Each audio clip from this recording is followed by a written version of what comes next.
ജീവിതത്തെക്കുറിച്ച് നിറമുള്ള ഒരുപാട് പ്രതീക്ഷകളുമായി ഉറങ്ങാൻ കിടന്ന മനുഷ്യർ. പക്ഷേ ഒരു രാത്രി പുലരുമ്പോഴേക്കും ഇനിയും എണ്ണിത്തിട്ടപ്പെടുത്താൻ കഴിയാത്തത്ര മനുഷ്യരും ഒരു നാടൊന്നാകെയും അവിടെ ഉണ്ടായിരുന്നുവെന്നതിന്റെ സൂചന പോലുമില്ലാതെ തുടച്ചു നീക്കപ്പെടുക. കലുതുള്ളി കുത്തിയൊലിച്ചു വരുന്ന മലവെള്ളത്തെ നിസ്സഹാരായി നോക്കി നിൽക്കേണ്ടി വന്ന മനുഷ്യർ. ഉറക്കച്ചടവിൽ ചുറ്റും സംഭവിക്കുന്നത് എന്തെന്ന് തിരിച്ചറിയാനാകും മുമ്പേ ജീവനുമായി പാഞ്ഞ മലവെള്ളം.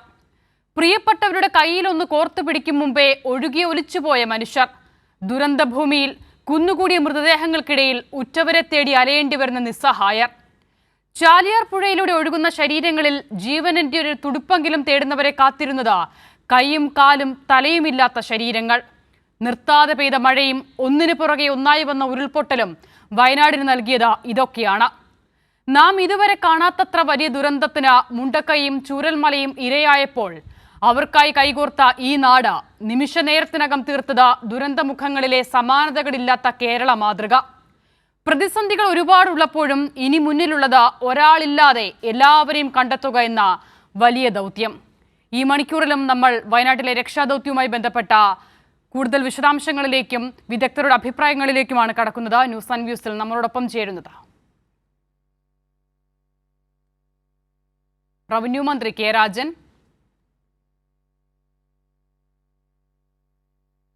കെ ടി കുഞ്ഞിക്കണ്ണൻ CPIM നേതാവ്,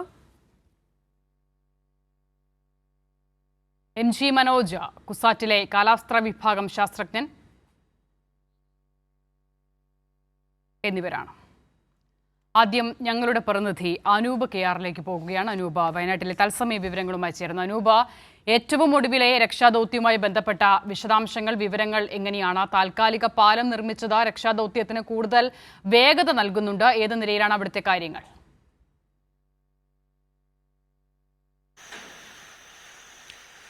രക്ഷാപ്രവർത്തനത്തിന്റെ സാധ്യമായ എല്ലാ തലങ്ങളും ഉപയോഗപ്പെടുത്തുന്ന രീതിയിലാണ് വയനാട്ടിൽ ഈ ദുരന്തത്തിന് ശേഷം നടന്ന രക്ഷാപ്രവർത്തനങ്ങളെല്ലാം തന്നെ ഏകോപിപ്പിക്കപ്പെട്ടത്. മന്ത്രിതല സംഘം ഉൾപ്പെടെ ഈ സ്ഥലത്ത് ക്യാമ്പ് ചെയ്യുകയും രക്ഷാപ്രവർത്തനം ഏകോപിപ്പിക്കുകയും ചെയ്തു. ഇന്ന് പുലർച്ചെ 2 മണിയോടുകൂടിയാണ് മുണ്ടക്കയിൽ ആദ്യ ഉരുൾപൊട്ടലുണ്ടാവുന്നത്. പിന്നീട് 4 മണിക്ക് രണ്ടാം ഉരുൾപൊട്ടലും ഈ മേഖലയിൽ ഉണ്ടായി. അതിശക്തമായ ഒരു കുത്തൊഴുക്കാണ്, മലവെള്ളപ്പാച്ചിലാണ് ഈ മേഖലയിൽ ആകെ ഉണ്ടായത്.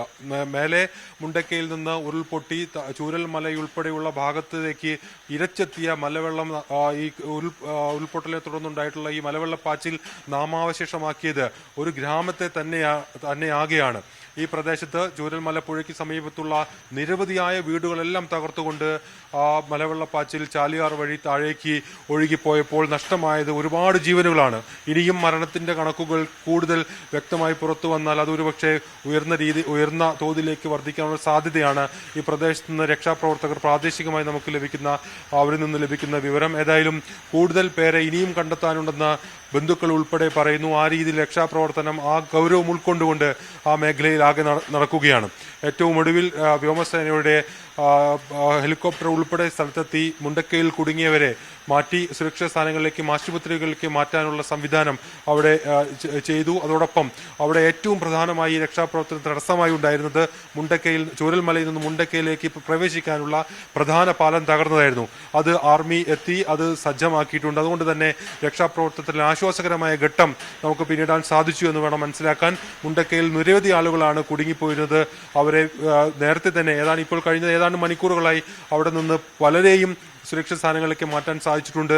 അവിടെയും ഇത്തരത്തിൽ പരിക്കേറ്റവരും ഗുരുതരമായി പരിക്കേറ്റവരും എല്ലാം ഉണ്ട്. അവരെയെല്ലാം ആശുപത്രി സംവിധാനങ്ങളിലേക്ക് മാറ്റാൻ സാധിച്ചിട്ടുണ്ട്. ചൂരൽമലയിൽ ഉൾപ്പെടെ താൽക്കാലിക ആശുപത്രി സംവിധാനങ്ങൾ ഒരുക്കിയാണ് ഏതായാലും ഈ സാഹചര്യത്തെ ആരോഗ്യവകുപ്പ് നേരിടുന്നത്. അതോടൊപ്പം സെന്റ് മേരീസ് കോളേജ്, കിലോമീറ്ററുകൾക്കപ്പുറമുള്ള സെന്റ് മേരീസ് കോളേജിൽ വരെ ഇതുമായി ബന്ധപ്പെട്ട ആരോഗ്യ സംവിധാനങ്ങൾ ആരോഗ്യവകുപ്പ് ഒരുക്കിയിരിക്കുന്നു. റവന്യൂ വകുപ്പ് ഇതുമായി ബന്ധപ്പെട്ട മറ്റ് നടപടിക്രമങ്ങൾ ഏകോപിപ്പിക്കുന്നു. ഈ മുഴുവൻ വകുപ്പുകളെയും ഏകോപിപ്പിച്ചുകൊണ്ടുള്ള ഒരു സുസജ്ജമായ രക്ഷാപ്രവർത്തനമാണ് വയനാട്ടിൽ നടക്കുന്നത്. മരണസംഖ്യ ഉയരുന്നൊരു സാഹചര്യമുണ്ട്.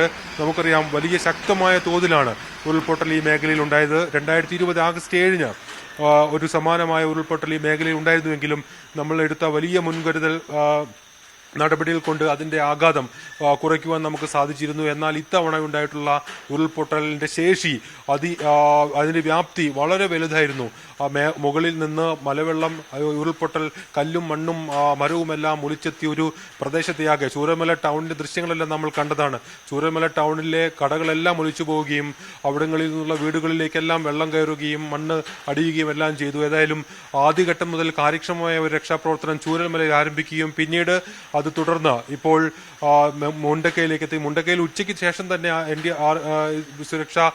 ജീവൻ രക്ഷാ അംഗങ്ങൾ അവിടേക്ക് എത്തുകയും അവർക്ക് ഭക്ഷണ സൗകര്യങ്ങൾ ഉൾപ്പെടെ എത്തിക്കുകയും എല്ലാം ചെയ്തിരുന്നു. അവിടെ നിന്ന് ഏറ്റവും ഒടുവിൽ ഇപ്പോൾ നമുക്ക് ലഭിക്കുന്ന വിവരങ്ങൾ പ്രകാരം കൂടുതൽ ആളുകളെ സുരക്ഷിത സ്ഥാനത്തേക്ക് മാറ്റിയിട്ടുണ്ട് എന്നുള്ളതാണ്. ഏതായാലും അത്തരത്തിൽ ജില്ലാ ഭരണകൂടം നേരത്തെ അതിൻ്റെ പ്രാദേശിക സംവിധാനങ്ങൾ കൊണ്ട് ആരംഭിച്ച രക്ഷാപ്രവർത്തനം പിന്നീട് സർക്കാർ തല സംവിധാനങ്ങൾ കൂടി ഉപയോഗിച്ചുകൊണ്ടുള്ള ഏറ്റവും പ്രായോഗികവും ശാസ്ത്രീയവുമായ രീതിയിൽ പുരോഗമിക്കുകയാണ് മുണ്ടക്കയിൽ. അപ്പോഴും നമ്മെ സങ്കടപ്പെടുത്തുന്നത് ഉയരുന്ന മരണസംഖ്യയാണ്.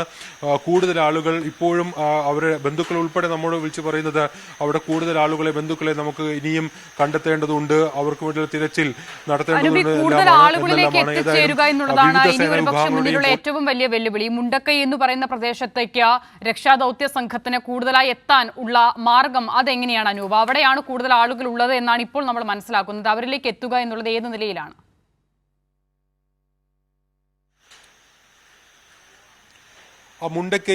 മുണ്ടക്കയിലേക്ക് നമുക്ക് ഇപ്പോൾ തന്നെ സേനാ വിഭാഗങ്ങൾക്ക് എത്താൻ സാധിച്ചു. അവിടെ നിന്ന് കൂടുതൽ ആളുകളെ ഈ മേഖലയിലേക്ക് പ്രദേശങ്ങളിലേക്ക് എത്തിക്കാൻ സാധിച്ചു.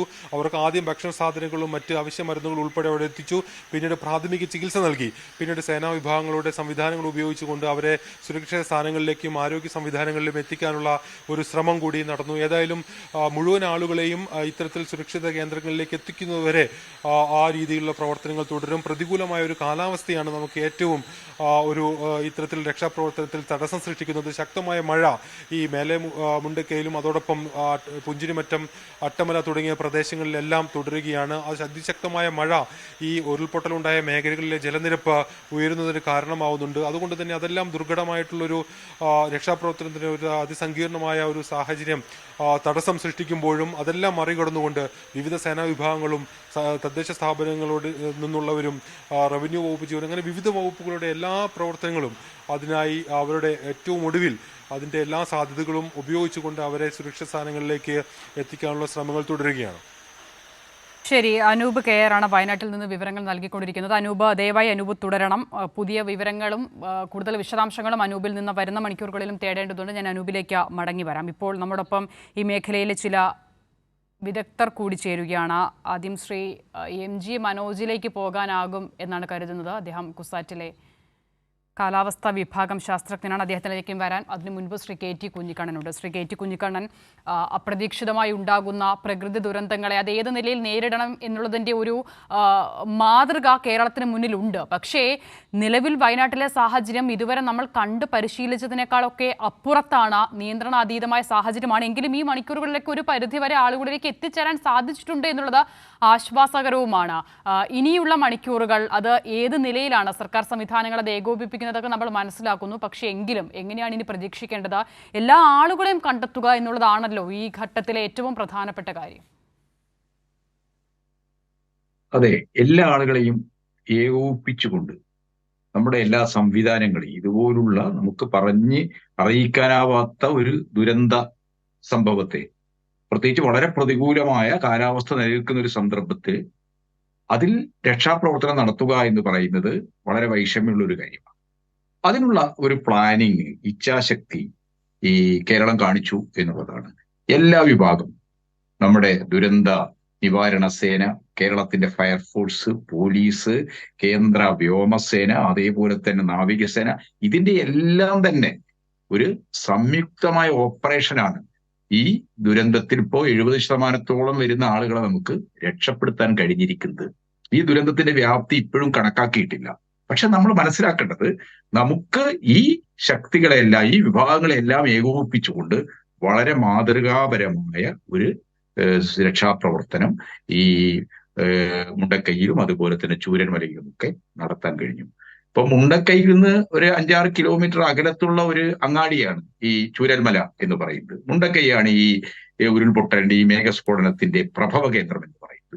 അവിടെ ഉണ്ടായ ഈ ഉരുൾപൊട്ടൽ ചൂരൽമലയിലെ ഒരു അങ്ങാടി തന്നെ, ഒരു ടൗൺ തന്നെ പൂർണ്ണമായിട്ട് തുടച്ചു നീക്കപ്പെടുന്നതാണ് നമ്മൾ കണ്ടത്. അതിൽ ഈ ചാലിയാർ പുഴയിലേക്ക് എത്രയോ മനുഷ്യർ ഒഴുകിപ്പോയി. അവിടെയുള്ള ചളിയിലും മണ്ണിലും എത്രയോ ആളുകൾ ആഴ്ന്നുപോയി. അവർക്ക് ജീവനുണ്ടോ ഇല്ലയോ എന്ന് നമ്മൾ അറിയില്ല. ജീവനെ പ്രതീക്ഷിച്ചുകൊണ്ടാണ് നമ്മൾ രക്ഷാപ്രവർത്തനം നടത്തിയത്. പക്ഷെ എല്ലാ വിഭാഗം ആളുകളുടെയും എല്ലാ വിഭാഗം സംവിധാനങ്ങളുടെയും അതിൽ എടുത്തു പറയേണ്ട കാര്യം, കേന്ദ്ര സർക്കാരും കേരള സർക്കാരും ഒക്കെ ഒന്നിച്ചു നിന്നു.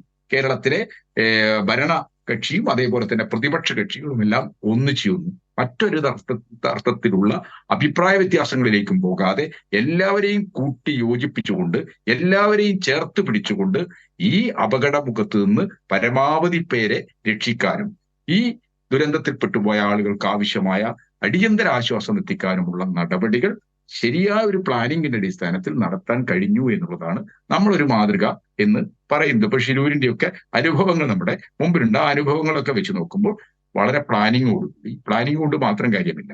സ്റ്റേറ്റിനും അതേപോലെ തന്നെ സ്റ്റേറ്റിന്റെ പിറകിലുള്ള ജനങ്ങൾക്കും ഇച്ഛാശക്തി ഉണ്ടാക്കണം. ഇപ്പോ മുഖ്യമന്ത്രി പത്രസമ്മേളനത്തിൽ പറഞ്ഞ ആരും അങ്ങോട്ട് പോകരുത് എന്നാണ്. എന്ന് പറഞ്ഞാൽ സന്നദ്ധ പ്രവർത്തനത്തിന് തയ്യാറായിക്കൊണ്ട് ഏത് തരത്തിലുള്ള അപകടകരമായ ഒരു സാഹചര്യത്തെ അഭിമുഖീകരിക്കാൻ തയ്യാറായിക്കൊണ്ട് ആയിരക്കണക്കിന് സന്നദ്ധ പ്രവർത്തകരാണ് വയനാട്ടിലേക്ക് പോകാൻ തയ്യാറായിരിക്കുന്നത്. അതേപോലെ തന്നെ ഈ അപകടത്തിലെല്ലാം നഷ്ടപ്പെട്ടു പോയ ആളുകൾക്ക് അടിയന്തരമായ ആശ്വാസം, ഭക്ഷണമായാലും വസ്ത്രമായാലും മരുന്നായാലും അതെല്ലാം എത്തിച്ചു കൊടുക്കാനുള്ള ഞൊടിയിട കൊണ്ടാണ് കേരളം ആകെ ഒന്നിച്ച് ഒരു രക്ഷാപ്രവർത്തനത്തിലേക്ക്, ഈ ഒരു വളണ്ടിയറി പ്രവർത്തനത്തിലേക്ക് ഇറങ്ങത്ത്. ഇത് തീർച്ചയായിട്ടും നമുക്ക് മാത്രം സാധ്യമാകുന്ന ഒരു കാര്യമാണ് നമ്മൾ മനസ്സിലാക്കേണ്ടതുണ്ട്.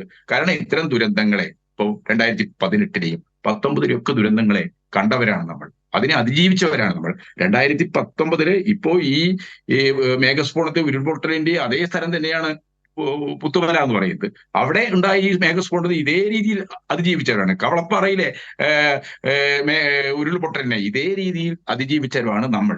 പക്ഷെ പ്രകൃതിയുടെ വളരെ അപകടകരമായ ചില സന്ദർഭങ്ങളിൽ ഉണ്ടാവുന്ന ഇത്തരം ആപത്തുകളെ ഒന്നിച്ചു പ്രതിരോധിക്കുക എന്നുള്ളത് വളരെ പ്രധാനമാണ്. ആ കാര്യത്തിൽ ഒരു മാതൃകാപരമായ നീക്കം നമുക്ക് നടത്താൻ കഴിഞ്ഞിട്ടുണ്ട്.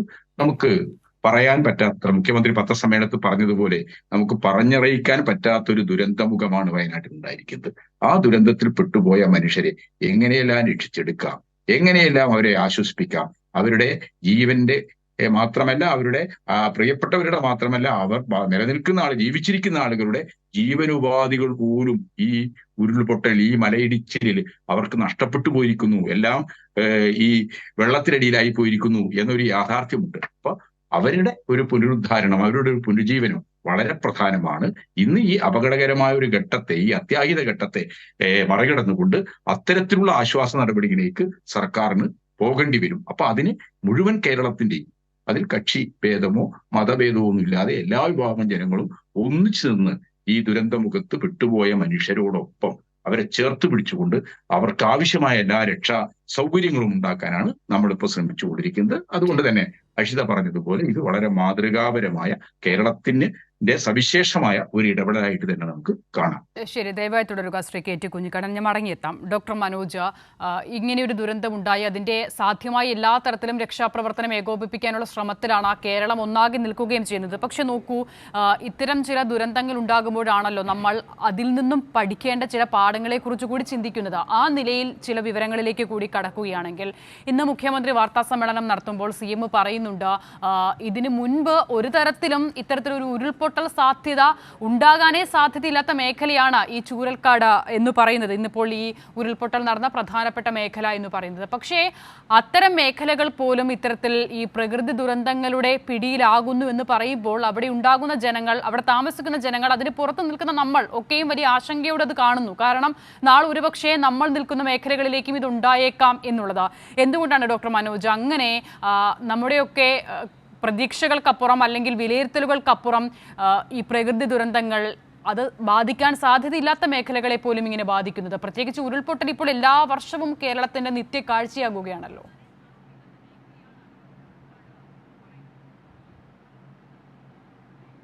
ഇന്ന് രാവിലെ ഈ വാർത്ത കേൾക്കുമ്പോൾ മുതൽ എന്തായിരിക്കാം അവിടെ സംഭവിച്ചിട്ടുണ്ടാവുക എന്നുള്ളത് സംബന്ധിച്ച് ആലോചിക്കുകയായിരുന്നു.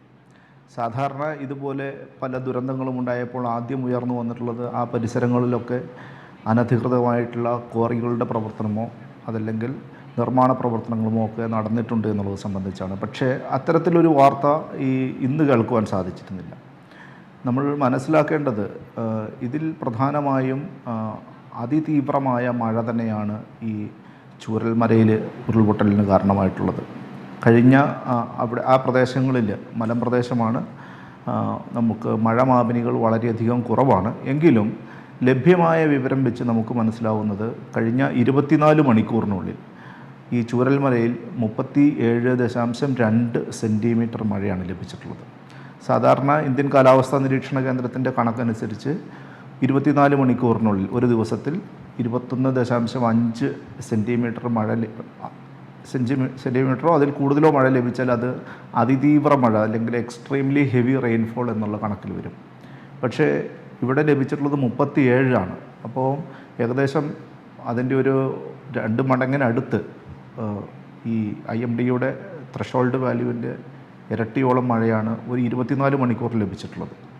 അതോടൊപ്പം തന്നെ കഴിഞ്ഞ 2 ആഴ്ചയോളമായി വയനാട്ടിൽ പല സ്ഥലങ്ങളിലും നിർത്താത്ത രീതിയിലുള്ള മഴയുണ്ട്. ഈ 48 മണിക്കൂർ കഴിഞ്ഞ 2 ദിവസത്തെ കണക്കെടുത്താൽ അവിടെ ലഭിച്ചിട്ടുള്ളത് 57.2 സെൻറ്റിമീറ്റർ മഴയാണ്. അതുപോലെ കഴിഞ്ഞ 5 ദിവസത്തെ അക്യുമുലേറ്റഡ് റെയിൻഫോൾ അത് എടുത്തു നോക്കുമ്പോൾ പല പ്രദേശങ്ങളിലും 70 മുതൽ 90 സെൻറ്റിമീറ്റർ വരെ മഴ ലഭിച്ചിട്ടുണ്ട്.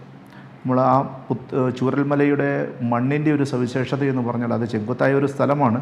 അതോടൊപ്പം തന്നെ മണ്ണ് ഈ ബ്ലാക്ക് ലാറ്ററൈറ്റ് എന്ന് പറയുന്ന ഒരു വിഭാഗത്തിൽപ്പെടുന്ന മണ്ണാണ് എന്നാണ് ഞാൻ മനസ്സിലാക്കുന്നത്. ഈ മണ്ണിന് വെള്ളത്തെ പെട്ടെന്ന് പിടിച്ചു നിർത്താനുള്ള കഴിവുണ്ട്. അതോടൊപ്പം തന്നെ വെള്ളത്തിൻ്റെ സമ്മർദ്ദം അധികമായാൽ അത് അപ്പം തന്നെ റിലീസ് ചെയ്യുകയും ചെയ്യും. അപ്പോൾ ഇത്തരത്തിലുണ്ടായിട്ടുള്ള വെള്ളത്തിൻ്റെ ഈ കഴിഞ്ഞ 5 ദിവസമായി തുടർച്ചയായി മഴ ലഭിച്ച് അതിൻ്റെ സാച്ചുറേഷൻ ലെവൽ കഴിഞ്ഞ് ആ വെള്ളത്തിൻ്റെ അതിസമ്മർദ്ദം കൊണ്ട് പൊട്ടി വന്നതാവാം എന്നുള്ളത് തന്നെയാണ് ഒരു പ്രധാനപ്പെട്ട കാരണം. അതോടൊപ്പം പരിശോധിക്കേണ്ടത് 2020 പുത്തുമലയിലുണ്ടായിട്ടുള്ള അപകടം ഇതിന് തൊട്ടടുത്തുള്ളതാണ്. ആ സ്ഥലങ്ങളിലൊക്കെ അന്ന് കാരണമായി പറഞ്ഞിരുന്നത് സോയിൽ പൈപ്പിംഗ് എന്ന് പറയുന്ന കുഴലീകൃതമായ രീതിയിലുള്ള മണ്ണൊലിപ്പ് കൊണ്ടുണ്ടാകുന്ന പ്രശ്നങ്ങളായിരുന്നു. ഈ ചൂരൽമലയിലും അത്തരത്തിലുള്ള സോയിൽ പൈപ്പിംഗ് ഉണ്ടായിട്ടുണ്ടോ എന്നുള്ളത് അത് ജിയോളജിസ്റ്റുകളാണ് ആ സ്ഥലം സന്ദർശിച്ച് പറയേണ്ടത്. ആ തരത്തിലുള്ള സാധ്യതകളും നമ്മൾ അന്വേഷിക്കേണ്ടതാണ്. എന്തായിരുന്നാലും കഴിഞ്ഞ ഒരാഴ്ചയായി കാലവർഷം ശക്തിപ്പെട്ടു വരികയും അതിൻ്റെ ഭാഗമായി മൺസൂൺ കാറ്റ് ശക്തിപ്പെടുകയും കൂമ്പാരമേഘങ്ങളുടെ സാന്നിധ്യം ഉണ്ടാവുകയും ചെയ്തിട്ടുണ്ട്. ഈ കൂമ്പാരമേഘങ്ങൾ എന്ന് പറഞ്ഞാൽ ഭൂമിയുടെ പ്രതലത്തിൽ നിന്ന് ഏകദേശം ഒരു 1.5-2 കിലോമീറ്റർ മുതൽ 16 മുതൽ 18 കിലോമീറ്റർ വരെ ഉയരത്തിലുള്ള അത്രയും ഭീമാകാരമായിട്ടുള്ള മഴമേഘമാണ്. എന്ന് പറഞ്ഞാൽ നമ്മുടെ തലയ്ക്ക് മുകളിൽ ഒരു വലിയ ജലബോംബ് സ്ഥാപിച്ചിരിക്കുന്നത് പോലെയാണ്.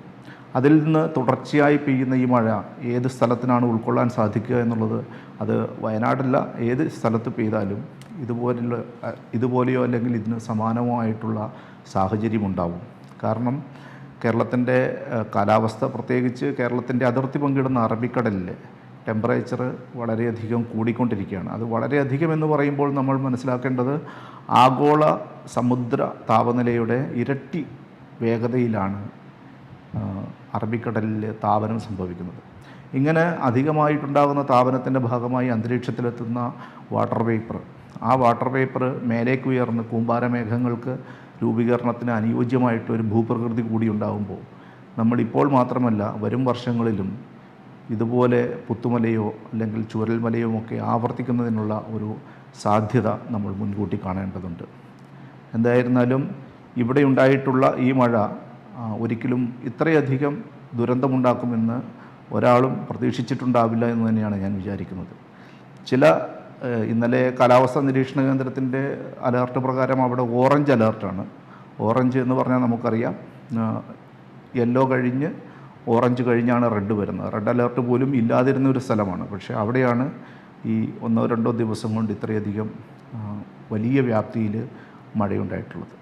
മഴ പ്രെഡിക്റ്റ് ചെയ്യുന്നതിനേക്കാൾ വളരെയധികം ബുദ്ധിമുട്ടാണ് ആ മഴ ഒരു ഉരുൾപൊട്ടലിന് കാരണമാകുമോ എന്ന് പ്രെഡിക്റ്റ് ചെയ്യുന്നത്. കാരണം ഉരുൾപൊട്ടലിന് 3 ഘടകങ്ങൾ നമ്മൾ പ്രധാനമായിട്ട് പറഞ്ഞിരിക്കണം. ഒന്ന്, അതിന് പിന്നിലുള്ള അതിതീവ്ര മഴയുടെ സാധ്യത. മറ്റൊന്ന്, ആ ഭൂപ്രകൃതിയുടെ ചെരിവ്. ഒരു 20 ഡിഗ്രിയോ അതിൽ കൂടുതലോ ചെരിവുള്ള ഏത് പ്രദേശത്ത് വേണമെങ്കിലും തിയററ്റിക്കലായി ഉരുൾപൊട്ടൽ ഉണ്ടാകാനുള്ള സാധ്യതയുണ്ട് എന്ന് നമുക്ക് പറയാൻ സാധിക്കും. മറ്റൊന്ന്, അവിടെ ഏതെങ്കിലും തരത്തിലുള്ള ഭൂവിനിയോഗം അല്ലെങ്കിൽ മനുഷ്യൻ്റെ കടന്നുകയറ്റം ഉണ്ടായിട്ടുണ്ടോ? ഈ 3 കാരണങ്ങൾ വെച്ചുകൊണ്ട് കേരള സംസ്ഥാന ദുരന്ത നിവാരണ അതോറിറ്റി ഒരു ഉരുൾപൊട്ടൽ സാധ്യത സോണേഷൻ മാപ്പ് ഉണ്ടാക്കിയിട്ടുണ്ട്. ആ മേഖലയിൽ പെടുന്ന പ്രദേശങ്ങളാണ് കേരളത്തിലെ ഏകദേശം 20% കിഴക്കൻ മലയോര മേഖലകളിൽ ഇതുപോലെ ഉരുൾപൊട്ടാൻ സാധ്യതയുണ്ട് എന്നുള്ള കണക്ക്. പക്ഷേ എങ്കിലും സ്വാഭാവികമായും അവിടെ നമുക്ക് പ്രായോഗികമായി ഒരു ഉരുൾപൊട്ടൽ സാധ്യത മുന്നറിയിപ്പ് കൊടുക്കുന്നതിന് പലവിധ പ്രശ്നങ്ങളുണ്ട്. കാരണം ലോകത്തെവിടെയും ഉരുൾപൊട്ടൽ കൃത്യമായിട്ട് മഴ പ്രവചിക്കുന്നത് പോലെ നമുക്ക് പ്രവചിക്കാൻ സാധിക്കുകയില്ല. കാരണം അതൊരു വളരെ കോംപ്ലക്സ് ആയിട്ടുള്ള അന്തരീക്ഷ ഘടകം മാത്രമല്ല, ഭൂപ്രകൃതിയും അതിൻ്റെ സവിശേഷമായിട്ടുള്ള ഡോക്ടർ മനോജ് നോക്കൂ, ഞാൻ അവിടെ ഒന്ന് ഇടപെടുന്നു. കാരണം അതിനെക്കുറിച്ചുള്ള കാര്യങ്ങൾ എനിക്ക് കുറച്ചുകൂടി വിശദമായി അങ്ങയിൽ നിന്നും അറിയണമെന്നുണ്ട്. അതുകൊണ്ട് തന്നെ അതൊരു പ്രത്യേക ഭാഗമായി തന്നെ നമുക്ക് പരിഗണിക്കാം. ഈ ഉരുൾപൊട്ടലുമായി ബന്ധപ്പെട്ട് മുന്നറിയിപ്പുകൾ നൽകുക എന്നുള്ളത് എത്രമാത്രം പ്രായോഗികമാണ് എന്നുള്ളത് ഞാൻ അങ്ങയിലേക്ക് വരാം. അതിന് മുൻപ് ഞാൻ ശ്രീ കെ ടിയിലേക്ക് ഒരിക്കൽ കൂടി പോകുന്നു. ശ്രീ കെ ടി, ഇപ്പോൾ ഡോക്ടർ മനോജ് വിശദീകരിക്കുന്നത് പോലെ അവിടുത്തെ മണ്ണിൻ്റെ ഘടന അത് ഏറ്റവും പ്രധാനപ്പെട്ട കാര്യമാണ്. നോക്കൂ, നമ്മൾ ഈ ദുരന്ത മുഖത്ത് പോലും നിൽക്കുമ്പോൾ നമ്മൾ അതിനെക്കുറിച്ചാണ് നിരന്തരം ആവർത്തിക്കുന്നത്. ഇപ്പോൾ അങ്ങ് ആദ്യഘട്ടത്തിൽ പറഞ്ഞതുപോലെ തന്നെ ഇവിടെ രക്ഷാപ്രവർത്തനത്തിന് സന്നദ്ധരായി കൂടുതൽ ആളുകൾ എത്തുമ്പോഴും നമ്മുടെ ഉള്ളിലുള്ള ആശങ്ക അതാണ്. ഇന്നും ഇപ്പോൾ രക്ഷാപ്രവർത്തനത്തിൻ്റെ ഇടയിൽ വീണ്ടും ഉരുൾപൊട്ടൽ ഉണ്ടാകുന്ന സാധ്യതയുണ്ട്. പക്ഷെ ആ മേഖലയിലാണ് കേരളം ഇത്രമേൽ കരുത്തോടെ കൈകോർത്ത് നിന്ന് ഇതിനെ മറികടക്കുന്നത് എന്നുള്ളത് ഇത്ര വലിയൊരു ദുരന്തമുഖത്ത് നിൽക്കുമ്പോഴും നമുക്ക് അല്പമെങ്കിലും ആശ്വാസത്തിന്, അല്ലെങ്കിൽ ഇവിടെ നമ്മളെ കാക്കാൻ ആരൊക്കെ ഉണ്ട് എന്നൊരു ഉറപ്പ് നൽകുന്നതിലേക്ക് മാറുന്നുണ്ടല്ലേ? തീർച്ചയായിട്ടും ഇത് ഒരു തീവ്ര ദുരന്ത സാധ്യതാ പ്രദേശമാണ്, അങ്ങനെ അടയാളപ്പെടുത്തപ്പെട്ട പ്രദേശമാണ്. അതിന്റെ അടിസ്ഥാനത്തിലാണ് അവിടെ യെല്ലോ അലർട്ടൊക്കെ പ്രഖ്യാപിക്കുന്നതിന്റെ ഭാഗമായിട്ട് അവിടെയുള്ള ആളുകളെ മാറ്റിപ്പാർപ്പിക്കാൻ റവന്യൂ ഉദ്യോഗസ്ഥരൊക്കെ വലിയ ശ്രമം നടത്തിയത്. പക്ഷെ നമുക്കെല്ലാവർക്കും അറിയാം അത്ര ശ്രമങ്ങളൊക്കെ എന്താണ്, ആളുകൾ വീട് വിട്ടുപോകാനൊക്കെ. ഇപ്പൊ തന്നെ ചളിയിൽ പൂഴ്ന്നു പോയ ഒരാളെ ദുരന്ത നിവാരണ സേന രക്ഷിച്ചു. അദ്ദേഹം മാധ്യമങ്ങളോട് ക്യാമറക്ക് മുമ്പിൽ വന്നിട്ട് ഇപ്പൊ പറഞ്ഞത് എന്താണ്, മറ്റു ബന്ധുക്കളൊക്കെ വീട്ടിലെ അദ്ദേഹത്തിന്റെ കുട്ടികളും ഭാര്യയും ഒക്കെ എന്താണ് വീട് വിട്ടു പോന്നപ്പോഴും അദ്ദേഹം പുതുതായി നിർമ്മിച്ച വീടാണ്, ഞാനിവിടെ വിട്ടുപോകുന്നില്ല എന്ന് പറഞ്ഞിട്ട് അദ്ദേഹം അവിടെ നിൽക്കുകയാണ്. അപ്പൊ അയാള് കഷ്ടപ്പെട്ട് അധ്വാനിച്ചുണ്ടാക്കിയ ഒരു വീട് വിട്ടുപോകാനുള്ള ഒരു മടി, ഇങ്ങനെ മഴ വന്ന് ഇങ്ങനെ കുത്തിയൊലിച്ചു പോകില്ല എന്നുള്ള ഒരു സ്വയം അയാൾ സമാധാനിച്ചു നിന്നതാണ്. പക്ഷെ എന്താണ്, മണിക്കൂറുകൾ കൊണ്ട് വലിയ രീതിയിലുള്ള വെള്ളപ്പൊക്കവും മണ്ണൊഴുക്കും ഉണ്ടായി. അയാൾക്ക് രക്ഷപ്പെടാൻ പറ്റാത്ത അവസ്ഥയുണ്ടായി. അയാള് എത്രയോ മണിക്കൂറുകൾ കൊണ്ടാണ് ഈ ചളിയിൽ, 7 മണിക്കൂർ അദ്ദേഹം ചളിയിൽ പൂഴ്ന്നു നിന്നു. അപ്പൊ നമ്മൾക്ക് അറിയാൻ കഴിയുന്ന അത് എത്ര മുന്നറിയിപ്പുകൾ നൽകിയാലും പലപ്പോഴും എന്താണ്, ആളുകൾ അത് അനുസരിച്ചു കൊള്ളണം എന്നില്ല. അപ്പൊ തീവ്ര ദുരന്ത സാധ്യതയുള്ള പ്രദേശങ്ങൾ അടയാളപ്പെടുത്തി കഴിഞ്ഞാൽ അവിടെ അതിനാവശ്യമായിട്ടുള്ള മുൻകരുതലുകൾ വളരെ നിർബന്ധമാണ്. ഇപ്പൊ ഈ മുൻകരുതലുകൾ എടുക്കാൻ ഉദ്യോഗസ്ഥന്മാർ തയ്യാറായിട്ടും ആളുകൾ ഒഴിഞ്ഞു പോയില്ല. അവരും ഒരിക്കലും പ്രതീക്ഷിച്ചിരിക്കില്ല ഇങ്ങനെ ഒരു മേഘസ്ഫോടനം. ഇവിടെ മനോജ് സൂചിപ്പിച്ചതുപോലെ തന്നെ ഇത് എന്താണ്, ഈ ഭൂമിശാസ്ത്രപരമായ ഒരു ദുർബല പ്രദേശമാണ് ഇതെന്ന് പറയുമ്പോൾ തന്നെ എന്താണ്, കഴിഞ്ഞ 2 ആഴ്ചയായിട്ട് ഗുജറാത്ത് തീരം മുതൽ വടക്കൻ കേരളം വരെ വലിയ രീതിയിലുള്ള ന്യൂനമർദ്ദം നിലനിൽക്കുന്നു എന്നുള്ള മുന്നറിയിപ്പുണ്ട്, സജീവമായി നിലനിൽക്കുന്നുള്ള മുന്നറിയിപ്പുണ്ട്. അപ്പോൾ തീർച്ചയായിട്ടും എന്താണ്, വലിയ രീതിയിലുള്ള മഴ പെയ്യാനുള്ള സാധ്യതയുണ്ട്, തീവ്ര മഴ സാധ്യത. അപ്പൊ ആ തീവ്ര മഴയുണ്ടായിരുന്നു. ആ മഴ ഉണ്ടാക്കിയ വലിയ ഒരു ഉരുൾപൊട്ടലാണ് ഈ ദുരന്തത്തിന് കാരണമായത്. അപ്പൊ ഈ ദുരന്തം, ഇങ്ങനെ ഒരു ദുരന്തം ഉണ്ടാകുമ്പോൾ കേരളത്തിന് അതിനെ പ്രതിരോധിക്കാൻ കഴിയുന്നു എന്നത് ഒരു ആശ്വാസകരമായ കാര്യമാണ്.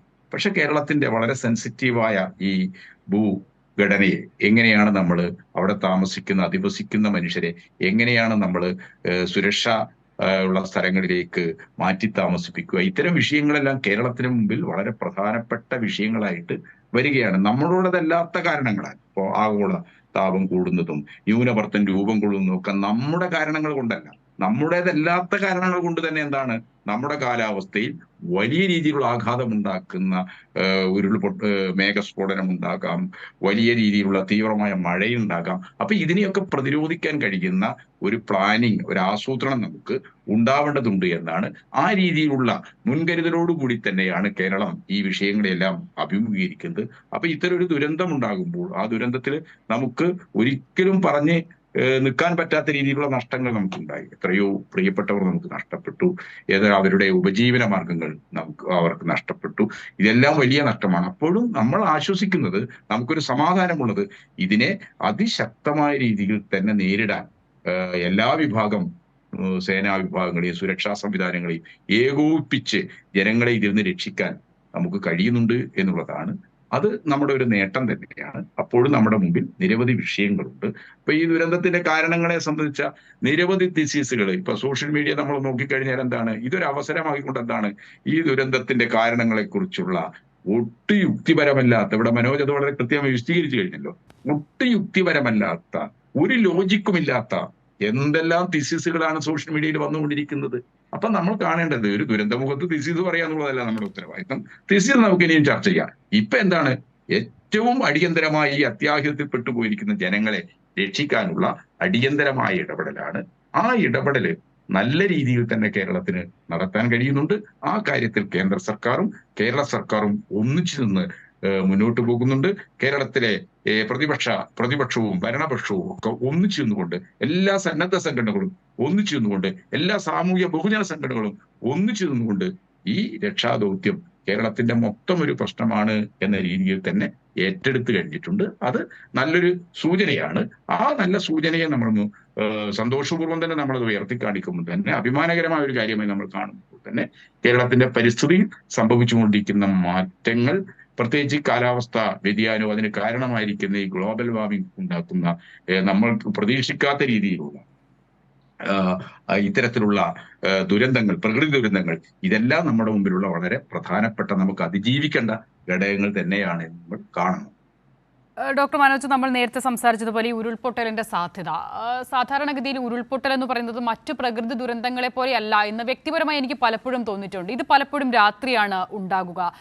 ഒന്നും അറിയാതെ കിടന്നുറങ്ങുന്ന മനുഷ്യരാണ് ഈ ഉരുൾപൊട്ടൽ അല്ലെങ്കിൽ നമ്മുടെ ചുറ്റും സംഭവിക്കുന്ന ഈ ദുരന്തം ഒരു ദുരന്തം സംഭവിക്കുന്നുവെന്ന് തിരിച്ചറിയുന്നതിന് മുൻപേ അത് ഈ മനുഷ്യരെ ആകെ എടുത്തുകൊണ്ടങ്ങ് പോകുകയാണ്. ഒന്നും ചെയ്യാൻ കഴിയാതെ നിസ്സഹാരായി നിൽക്കേണ്ടി വരും. കാരണം ഉറക്കത്തിലായിരിക്കുമല്ലോ മനുഷ്യർ പലപ്പോഴും. അപ്പോൾ അവിടെയാണ് ഈ ഉരുൾപൊട്ടലിന്റെ സാധ്യത, അത് മുൻകൂട്ടി അറിയണം, അതിനുള്ള സുരക്ഷാ മാനദണ്ഡങ്ങൾ ജനങ്ങൾക്ക് നൽകണം, അതിനുള്ള അറിയിപ്പുകൾ നൽകണം എന്നൊക്കെയുള്ള ഈ സോഷ്യൽ മീഡിയ തിയറികൾ ചിലതൊക്കെ വരുന്നത്. ഇപ്പോൾ അങ്ങ് തന്നെ സൂചിപ്പിച്ചതുപോലെ മഴയുമായി ബന്ധപ്പെട്ട് മുന്നറിയിപ്പ് നൽകുക എന്നതുപോലെ ഉരുൾപൊട്ടൽ മുന്നറിയിപ്പ് എന്നുള്ളത് എത്രമാത്രം പ്രായോഗികമാണ്?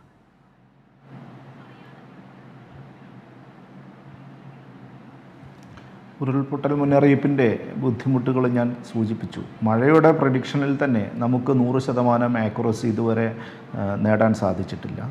അപ്പോഴാണ് മഴ മൂലമുണ്ടാകുന്ന ഉരുൾപൊട്ടലിനെ സംബന്ധിച്ച് 3 കാരണങ്ങൾ ഞാൻ നേരത്തെ സൂചിപ്പിച്ചുവല്ലോ. ഒന്ന്, ഭൂമിയുടെ ചെരിവാണ്, അതിതീവ്ര മഴയാണ്. മറ്റൊന്ന്, ആ ഭൂമിയുടെ ഇളക്കം തട്ടുന്നതിന് കാരണമായിട്ടുള്ള എന്തെങ്കിലും മനുഷ്യനിർമ്മിതമായ അല്ലെങ്കിൽ മനുഷ്യപ്രേരിതമായിട്ടുള്ള ആക്ടിവിറ്റീസ് ആ പ്രദേശങ്ങളിൽ നടന്നിട്ടുണ്ടോ എന്നുള്ളത് സംബന്ധിച്ച്.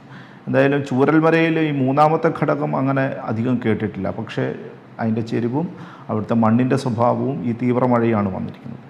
ഇത് നമ്മൾ ഈ ഉരുൾപൊട്ടൽ പ്രവചിക്കുന്ന പല മോഡലുകളുണ്ട്. അത് ചിലത് റെയിൻഫോൾ ഇൻറ്റൻസിറ്റി ഇത്ര ത്രഷോൾഡ് കടന്നാൽ ആ പ്രദേശത്ത് ഭൂമിയുടെ ചെരിവനുസരിച്ച് ഒരു പക്ഷേ സാധ്യതയുണ്ട് എന്നുള്ളതാണ്. പക്ഷേ അത് 100% കൃത്യമാക്കണമെന്നില്ല. ചിലപ്പോൾ ഇതേ പ്രദേശം തന്നെ ഇതിനേക്കാൾ തീവ്രമായിട്ടുള്ള മഴ പണ്ട് ഏറ്റുവാങ്ങിയിട്ടുണ്ടാവാം.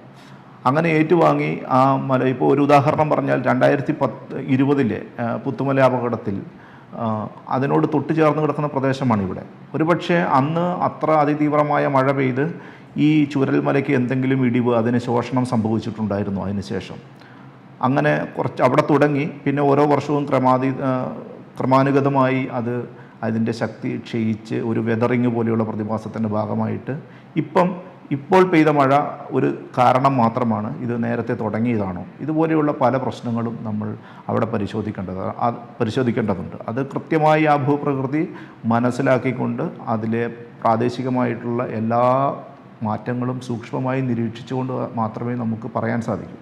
പക്ഷേ നമ്മൾ ഉണ്ടാക്കുന്ന ഒരു മോഡലിന് ഇത്തരത്തിലുള്ള വളരെ മൈന്യൂട്ടായിട്ടുള്ള സൂക്ഷ്മ ലെവലിലുള്ള ഒരു ഇൻഫർമേഷൻ കിട്ടുക എന്നുള്ളത് പ്രയാസമാണ്. അതുകൊണ്ട് തന്നെ പലപ്പോഴും ഈ പ്രവചനങ്ങൾ തെറ്റിപ്പോകാറുണ്ട്.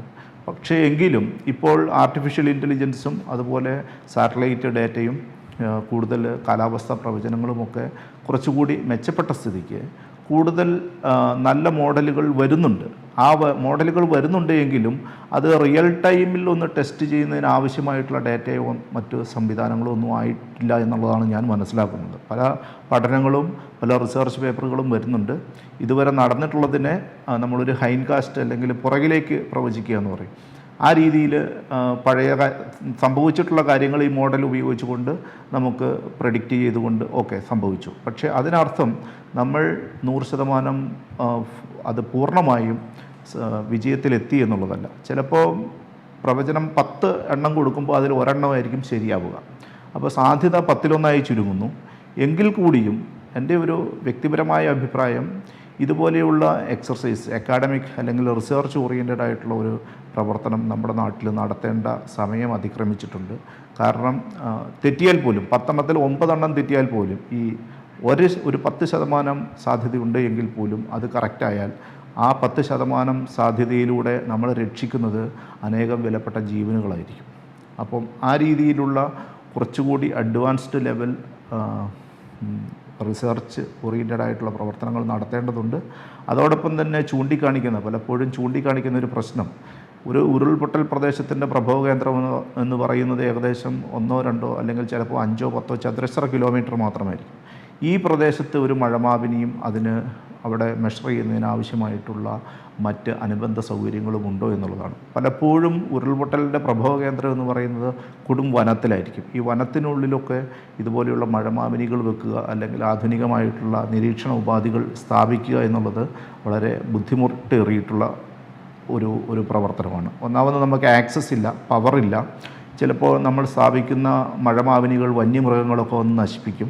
അതുപോലെയുള്ള നിരവധിയായിട്ടുള്ള പ്രശ്നങ്ങളുണ്ട്. അവിടെ എന്നും ഡാറ്റ എടുക്കാൻ നമുക്ക് പോകാൻ സാധിക്കില്ല. വന്യമൃഗങ്ങളുടെ ആക്രമണം ഉണ്ടാവാം. ഇതുപോലെയുള്ള പലതരത്തിലുള്ള പ്രാക്ടിക്കൽ ഡിഫിക്കൽട്ടീസ് നമ്മുടെ റിസർച്ച് പ്രവർത്തനത്തെ ബാധിക്കുന്നുണ്ട്.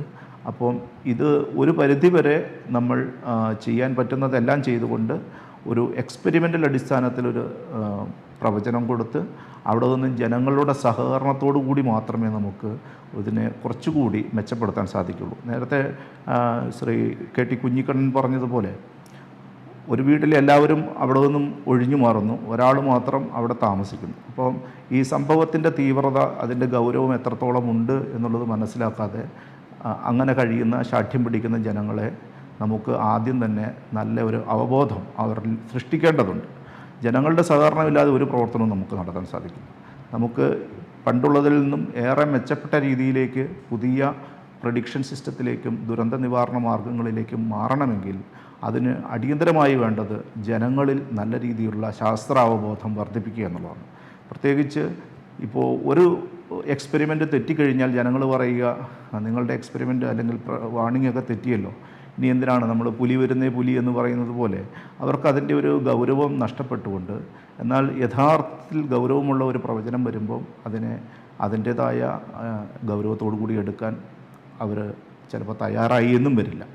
അപ്പം ഇതുപോലെയുള്ള അൺപ്രഡിക്റ്റബിളായിട്ടുള്ള ഈവൻസിനെ കുറിച്ച് കൂടുതൽ ജനങ്ങളുടെ അവബോധം സൃഷ്ടിക്കുകയും സർക്കാർ എടുക്കുന്ന ഏത് മുൻകരുതലിനും ജനങ്ങളുടെ കൂടി സഹകരണം നമ്മൾ അഭ്യർത്ഥിക്കുകയും ചെയ്താൽ മാത്രമാണ് ഒരു പരിധിവരെയെങ്കിലും നമുക്ക് ജീവൻ രക്ഷിക്കാൻ സാധിക്കുക. സ്വത്തുവകകളുടെ നാശനഷ്ടമൊന്നും നമുക്ക് ഒരു പരിധിക്കപ്പുറം തടയാൻ സാധിക്കില്ല. പക്ഷേ ജീവൻ സംരക്ഷിക്കുക എന്നുള്ളതായിരിക്കണം ഏറ്റവും പ്രധാനം. അതിന് വേണ്ട രീതിയിലുള്ള പ്രവർത്തനങ്ങൾ എന്തായാലും എല്ലാവരുടെയും സഹകരണത്തോടു കൂടി ഉണ്ടാവേണ്ട സമയം അതിക്രമിച്ചിരിക്കുന്നു എന്നുള്ളതാണ് ഞാൻ ഈ അവസരത്തിൽ. ശരി, വ്യക്തമാണ്. ഡോക്ടർ മനോജ്, ഞാൻ മടങ്ങിയെത്താം. ഇനിയിപ്പോൾ ഞങ്ങളുടെ പ്രതിനിധികൾ കൂടി വിവരങ്ങൾ നൽകാൻ ചേരുന്നുണ്ട്. അവർ ഏറ്റവും പുതിയ വിവരങ്ങളുമായി തുടരുകയാണ്. ഞാൻ അവരിലേക്ക് കൂടി ഒന്ന് പോകാം. കാരണം പ്രേക്ഷകർക്ക് ഇപ്പോൾ അവിടെ എന്താണ് സംഭവിക്കുന്നത് എന്നറിയാൻ കൂടി താല്പര്യമുണ്ടാകും. ആദ്യം PV കുട്ടനുണ്ട്. കുട്ടൻ ഈ ദുരിതാശ്വാസ ക്യാമ്പിലാണ് ഉള്ളതെന്നാണ് ഞാൻ മനസ്സിലാക്കുന്നത്. കുട്ടൻ മിക്ക ആളുകളെയും അവിടേക്ക് എത്തിച്ചിട്ടുണ്ട്. അവർ ചെറിയ നിലയിലെങ്കിലും അല്പം ആശ്വാസകരമായ ഒരു മാനസികാവസ്ഥയിലേക്ക് എത്തിയിട്ടുണ്ടെന്ന് നമ്മൾ കരുതാം. പക്ഷെ അപ്പോഴും ഒപ്പമുള്ളവരെയൊക്കെ ഇപ്പോഴും അവർ തിരയുന്നുണ്ട്. എന്താണ് കുട്ടൻ അവിടുത്തെ സാഹചര്യം?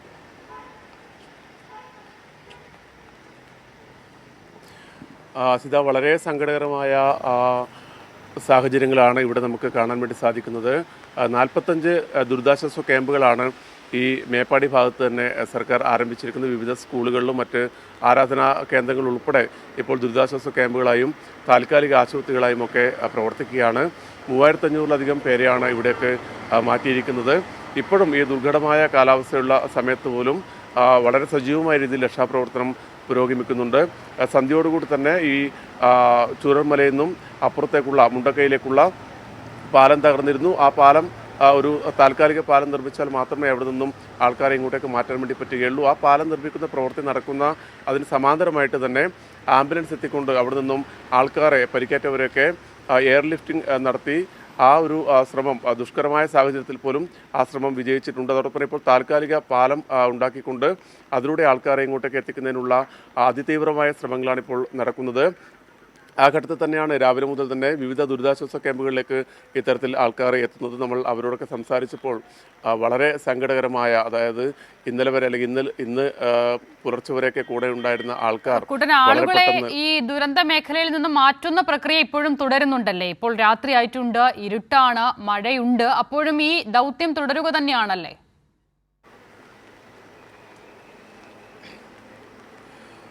അസിത, നമ്മൾ രാവിലെ ഈ ചുരം കയറി വയനാട്ടിലേക്ക് എത്തുന്ന ഘട്ടത്തിൽ എങ്ങനെയായിരുന്നു മഴ, അതിന് സമാനമായ രീതിയിൽ തന്നെ മഴ ഇപ്പോഴും തുടരുന്നുണ്ട്. രാത്രിയാണ്. ഇവിടെയൊക്കെ ഈ ഗതാഗത സംവിധാനങ്ങൾക്ക് പ്രശ്നമുണ്ട്. അതോടൊപ്പം തന്നെ വൈദ്യുതി സംവിധാനം പൂർണ്ണമായും നിലച്ചിരുന്നു. അതെല്ലാം ദ്രുതഗതിയിൽ തന്നെ പരിഹരിച്ചുകൊണ്ട് ചൂരൽമലയിൽ ഉൾപ്പെടെ വളരെ പെട്ടെന്ന് തന്നെ വൈദ്യുതി സംവിധാനങ്ങളൊക്കെ പുനഃക്രമീകരിച്ചു, അവിടെ വൈദ്യുതി എത്തിച്ചു. അങ്ങനെ ഈ രാത്രിയിലും എല്ലാ സേനാംഗങ്ങളും വളരെ സജീവമായ രീതിയിലുള്ള ഈ രക്ഷാപ്രവർത്തനം തുടരുകയാണ്. NDRF അതോടൊപ്പം തന്നെ Kerala police, fire force, military, navy ഉൾപ്പെടെയുള്ള മുഴുവൻ സംവിധാനങ്ങൾ, റവന്യൂ വകുപ്പിൻ്റെ ഉദ്യോഗസ്ഥർ ഉൾപ്പെടെ വളരെ ആക്റ്റീവായി ഈ രാത്രിയിലും ഈ ദുഷ്കരമായ കാലാവസ്ഥയിലും ഈ അവിടെ നിന്നും ആൾക്കാരെ രക്ഷപ്പെടുന്നതിനുള്ള പ്രവർത്തനങ്ങൾ തുടരുന്നുണ്ട്. ഈ ദുരിതാശ്വാസ പ്രവർത്തനങ്ങൾ നടത്തുന്നുണ്ട്. അതോടൊപ്പം ഞാൻ നേരത്തെ സൂചിപ്പിച്ച പോലെ ക്യാമ്പുകളിൽ ഏതാണ്ട് 3500-ലധികം ആൾക്കാർ എത്തിയിട്ടുണ്ട്. അത് കഴിഞ്ഞ തവണ നമുക്കറിയാം, പുത്തുമലയിൽ ദുരന്തമുണ്ടായപ്പോഴുമൊക്കെ ഈ പരിസര പ്രദേശങ്ങളിൽ തന്നെയായിരുന്നു ക്യാമ്പുകൾ ഉണ്ടായിരുന്നു. അവിടേക്ക് നാടിൻ്റെ വിവിധ ഭാഗങ്ങളിൽ നിന്നുള്ള രക്ഷാപ്രവർത്തകർ അല്ലെങ്കിൽ സന്നദ്ധ സംഘടനയുടെ പ്രവർത്തകരൊക്കെ ഇവരെ സഹായിക്കുന്നതിന് വേണ്ടി ഇവിടേക്ക് ഓടിയെത്തുകയാണ്.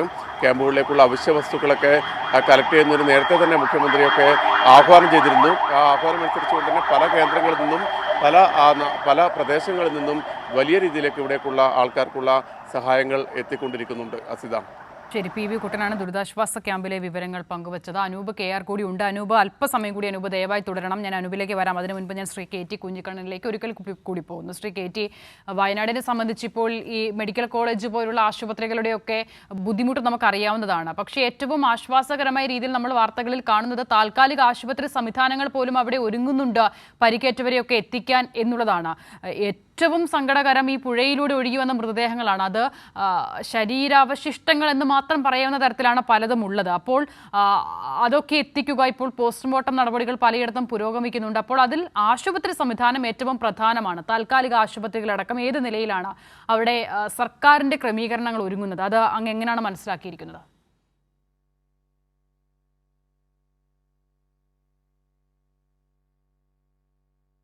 KT,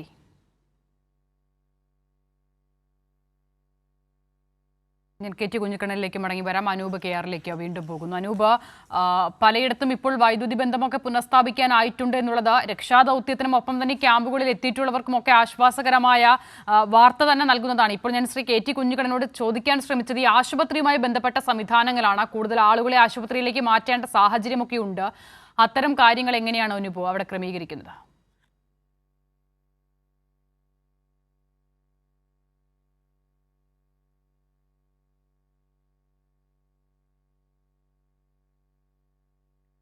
റേഞ്ചിന്റെ പ്രശ്നമുണ്ട് അവിടെ പല മേഖലകളിലും എന്നുള്ളതാണ്. ഞങ്ങളുടെ പ്രതിനിധികളിൽ പോലും നിന്നും വിവരങ്ങൾ തേടാൻ വലിയ ബുദ്ധിമുട്ടുണ്ടാകുന്ന സാഹചര്യം അവിടുത്തെ പല മേഖലകളിലുമുണ്ട്. റേഞ്ചിന്റെ പ്രശ്നമുണ്ട്. മഴ തുടരുന്നത് സൃഷ്ടിക്കുന്ന വെല്ലുവിളികൾ കൂടിയുണ്ട്. ഞാൻ KT കുഞ്ഞിക്കണ്ണൻ ഒരിക്കൽ കൂടി. ശ്രീ KT കുഞ്ഞിക്കണ്ണൻ, കേൾക്കാനാകുന്നുണ്ടോ? ഞാൻ നേരത്തെ ചോദിക്കാൻ ശ്രമിച്ചത് ഈ ആശുപത്രിയുമായി ബന്ധപ്പെട്ട സംവിധാനങ്ങളൊക്കെയാണ്. ഈ സമയത്ത് ഏറ്റവും കൂടുതൽ ആവശ്യം അതാണ്. താൽക്കാലിക സംവിധാനങ്ങൾ ഉൾപ്പെടെ ഒരുങ്ങുന്നുണ്ട് എന്ന് അല്പം മുമ്പ് മുഖ്യമന്ത്രിയും ആരോഗ്യമന്ത്രിയും ഒക്കെ അറിയിച്ചിരുന്നു. അതുമായി ബന്ധപ്പെട്ട് എന്താണ് അങ്ങേക്ക് മനസ്സിലാക്കാൻ സാധിച്ചിട്ടുള്ളത് ഔദ്യോഗികമായി തന്നെ? വയനാട്ടിലെ ആശുപത്രികളിൽ ആവശ്യമായ എല്ലാ സൗകര്യങ്ങളും ഉണ്ടാക്കാനാണ് സർക്കാർ ശ്രമിക്കുന്നത് താൽക്കാലിക ആശുപത്രി സംവിധാനങ്ങൾ, പ്രത്യേകിച്ച് കോഴിക്കോട് മെഡിക്കൽ കോളേജിന്റെ പക്ഷേ പോസ്റ്റ്മോർട്ടം ഉൾപ്പെടെയുള്ള കാര്യങ്ങളിൽ രാവിലെ മുതൽ തന്നെ മുഖ്യമന്ത്രി പറയുന്നതാണ് കോഴിക്കോട് മെഡിക്കൽ കോളേജിലെ ഫോറൻസിക് വിഭാഗത്തിന്റെ സഹായത്തോടെ അവിടെ നിന്നുള്ള വിദഗ്ധന്മാരെ അങ്ങോട്ടേക്ക് അയച്ചിട്ടുണ്ട്. അവ എല്ലാവിധ സംവിധാനങ്ങളും ഈ പ്രതികൂല കാലാവസ്ഥക്കിടയിൽ ഇപ്പം കോഴിക്കോട് നിന്ന് വയനാട്ടിൽ എത്തിപ്പെടുക എന്നൊക്കെ പറഞ്ഞാൽ വളരെ സാഹസികമായ ഒരു കാര്യമാണ്. ഈങ്ങാപ്പുഴ ഉൾപ്പെടെ വെള്ളത്തിൽ മുങ്ങി നിൽക്കുകയാണ്. എന്നിട്ടും വളരെ ശ്രമകരമായ പ്രവർത്തനങ്ങൾ നടത്തിക്കൊണ്ട് എല്ലാ വിഭാഗം, പ്രത്യേകിച്ച് ആശുപത്രി സൗകര്യങ്ങൾ ഉൾപ്പെടെ എല്ലാ സൗകര്യങ്ങളും വയനാട്ടിൽ തന്നെ ഒരുക്കിയിട്ടുണ്ട്. ഈ ദുരന്തത്തിൽ പെട്ടുപോയ ആളുകളെ, അവർക്ക് ഗുരുതരമായ പരിക്കുള്ള ആളുകളെ ഒക്കെ ചികിത്സിക്കാനുള്ള സംവിധാനങ്ങൾ അവിടെ തന്നെ ഇപ്പോൾ ഉണ്ടാക്കിയിട്ടുണ്ട്. കൂടുതൽ വിദഗ്ധ ചികിത്സ വേണ്ട ആളുകളെ മറ്റ് ആശുപത്രികളിൽ കൊണ്ടുപോകാനുള്ള സംവിധാനം അവിടെ ഒരുക്കിയിട്ടുണ്ട് എന്നാണ് ഞാൻ മനസ്സിലാക്കിയിട്ടുള്ളത്. റവന്യൂ മന്ത്രി രാജനും അതേപോലെ തന്നെ റിയാസ് മിനിസ്റ്ററും ഒക്കെ നേരത്തെ അത് മാധ്യമങ്ങളോട് സംസാരിച്ചിട്ടുള്ളതുമാണ്. വീണ ജോർജ് രാവിലെ തന്നെ ഈ കാര്യങ്ങൾക്ക് ആവശ്യമായിട്ടുള്ള എല്ലാ സജ്ജീകരണങ്ങളും അവിടെ ഒരുക്കുമെന്ന് പറഞ്ഞിട്ടുള്ളതാണ്. ആ രീതിയിൽ എല്ലാ മേഖലയിലും വലിയൊരു കോർഡിനേഷൻ, കൃത്യമായ ഒരു പ്ലാനിങ്ങിന്റെ അടിസ്ഥാനത്തിലുള്ള ഒരു ദുരന്തത്തെ എങ്ങനെയാണ് ആ ദുരന്തത്തെ മറികടക്കാൻ കഴിയുന്ന രീതിയിൽ ഒരു ഗവൺമെന്റ് പ്രവർത്തിക്കേണ്ടത്, ജനങ്ങൾ പ്രവർത്തിക്കേണ്ടത്, ആ രീതിയിൽ എല്ലാം വളരെ വളരെ സൂക്ഷ്മതലത്തിൽ തന്നെ പരിശോധിച്ചുകൊണ്ട് ആ രീതിയിലുള്ള ഒരു കോർഡിനേഷൻ പ്രധാനപ്പെട്ട മന്ത്രിമാരവിടെ ക്യാമ്പ് ചെയ്യുന്നുണ്ട്, ഉദ്യോഗസ്ഥന്മാരവിടെ ക്യാമ്പ് ചെയ്യുന്നുണ്ട്, ഇതിന് പ്രത്യേകമായി ചാർജ് കൊടുത്തുള്ള സ്പെഷ്യൽ ഓഫീസർമാരുണ്ട്. ആ രീതിയിൽ കാര്യങ്ങളെല്ലാം തന്നെ ഏകോപിപ്പിച്ചു കൊണ്ടുപോകുന്ന ഒരു അവസ്ഥയാണ് ഉള്ളത്. ഏതെങ്കിലും തരത്തിലുള്ള ഒരു ക്രൈസിസ് അവിടെ ഉണ്ടാവില്ല. കാരണം ക്രൈസിസ് മാനേജ്മെന്റ്, ഇതുപോലുള്ള ഒരു ദുരന്തമാണ് ഏറ്റവും വലിയ ക്രൈസിസ്. ആ ക്രൈസിസ് മാനേജ്മെന്റ് നല്ല രീതിയിൽ കൈകാര്യം ചെയ്യാൻ ഇപ്പോൾ കഴിയുന്നുണ്ട് എന്നാണ് നമുക്ക് മനസ്സിലാക്കാൻ കഴിയുന്നത്. ശരി, ഞാൻ മടങ്ങി വരാം. അനൂപ് KR ഇപ്പോൾ തയ്യാറായിട്ടുണ്ട്. അനൂപ്, വൈദ്യുതി ബന്ധം ഉൾപ്പെടെ പുനഃസ്ഥാപിക്കാനായിട്ടുണ്ട് പല മേഖലകളിലും. അത് രക്ഷാദൗത്യ സംഘത്തിനും ക്യാമ്പുകളിൽ കഴിയുന്ന ആളുകൾക്കും ആ മേഖലയിലുള്ളവർക്കുമൊക്കെ വലിയ ആശ്വാസവുമാണ്. ഇപ്പോൾ രാത്രി വൈകിയെങ്കിലും ആളുകളെയൊക്കെ മാറ്റുന്ന നടപടികളും പുരോഗമിക്കുന്നുണ്ട് എന്ന് മനസ്സിലാക്കുന്നു. ഏറ്റവും ഒടുവിലെ വിവരങ്ങൾ എങ്ങനെയാണ് അനൂപ്? ഏറ്റവും പുതിയ സാഹചര്യങ്ങൾ കൂടി വിശദീകരിക്കും.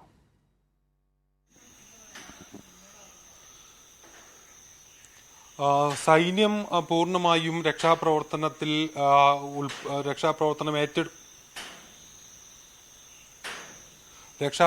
ഏറ്റെടുക്കുന്നു എന്ന് വേണം നമുക്ക് മനസ്സിലാക്കാൻ. കേരള കർണാടക ഏരിയ കമാൻഡർ ഉൾപ്പെടെ മാത്യു ഉൾപ്പെടെയുള്ളവർ അടുത്ത ദിവസങ്ങളിൽ ഇവിടെ എത്തി ഇതുമായി ബന്ധപ്പെട്ടുള്ള രക്ഷാപ്രവർത്തനത്തിന്റെ മുഴുവൻ ചുമതലകളും ഏറ്റെടുക്കും. രക്ഷാപ്രവർത്തനം ഏകോപിപ്പിക്കുന്നതിന് വേണ്ടിയുള്ള സൈന്യത്തിന്റെ നേതൃത്വത്തിലുള്ള ഒരു ഇടപെടൽ അടുത്ത ദിവസങ്ങൾ ഉണ്ടാവുമെന്നാണ് നമുക്ക് ഏറ്റവും ഒടുവിൽ ലഭിക്കുന്ന വിവരം.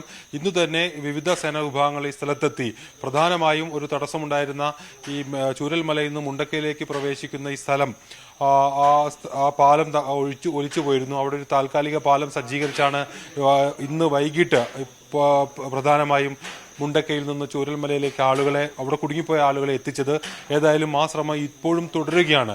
കൂടുതൽ ആളുകൾ അവിടെ ഒറ്റപ്പെട്ടതായിട്ടുണ്ട്. രക്ഷപ്പെട്ടവരിൽ പലരും നൽകുന്ന വിവരങ്ങൾ പ്രകാരം പല ആളുകൾ ആ മേഖലകളിൽ കുടുങ്ങിപ്പോയതായിട്ടുള്ള വിവരമുണ്ട്. അവരെ എല്ലാ സാധ്യതകളും ഉപയോഗിച്ച് അവരെ രക്ഷപ്പെടുത്തിയെടുക്കാനുള്ള ശ്രമം ഇപ്പോഴും തുടരുകയാണ് സൈന്യത്തിന്റെയും മറ്റും നേതൃത്വത്തിൽ. ഏതായാലും ഇന്ന് പുലർച്ചെ 2 മണിയോടുകൂടി ഉണ്ടായിട്ടുള്ള ആദ്യ ഉരുൾപൊട്ടലിൽ തന്നെ ഈ മേഖലയിൽ ആകെ വെള്ളം കയറുന്ന ഒരു സാഹചര്യം ഉണ്ടായിരുന്നു.